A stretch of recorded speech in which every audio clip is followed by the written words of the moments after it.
Stress management. आपको थोड़ा सा स्ट्रेस मैनेजमेंट सीखना चाहिए, स्ट्रेस को सीखना चाहिए, समझना चाहिए कि आपको स्ट्रेस क्यों होता है। बहुत सारे लोग रिपोर्ट करते हैं कि स्ट्रेस की वजह से वो सिगरेट पीते हैं, है ना।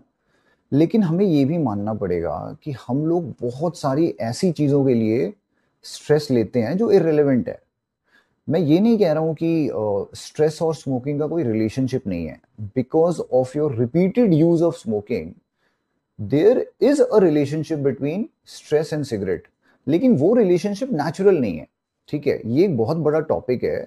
बट छोटे में अगर मैं आपको बताऊं तो स्मोकिंग का, टबैको का एक एडिक्टिव नेचर है, उसका एक केमिकल नेचर है जिसकी वजह से स्ट्रेस होने पे आपका ब्रेन सिगरेट की तरफ आकर्षित होता है। ये बहुत नेचुरल पुल बन जाता है over a period of time smokers में, तो उसमें ट्रुथ है।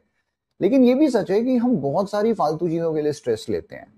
तो अगर आप स्ट्रेस को समझेंगे, स्ट्रेस मैनेजमेंट थोड़ा सा सीखने की कोशिश करेंगे, तो आपको फायदा होगा, ठीक है।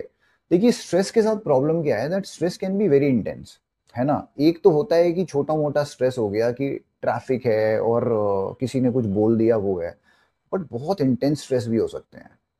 अब उदाहरण के तौर पे कि घर में किसी का देहांत हो गया, या आपको पैसे की बहुत ज्यादा तंगी आ गई, आपने, आपका एक्सीडेंट हो गया, या कुछ भी ऐसा जो एक एक्सीडेंटल चीज है ना।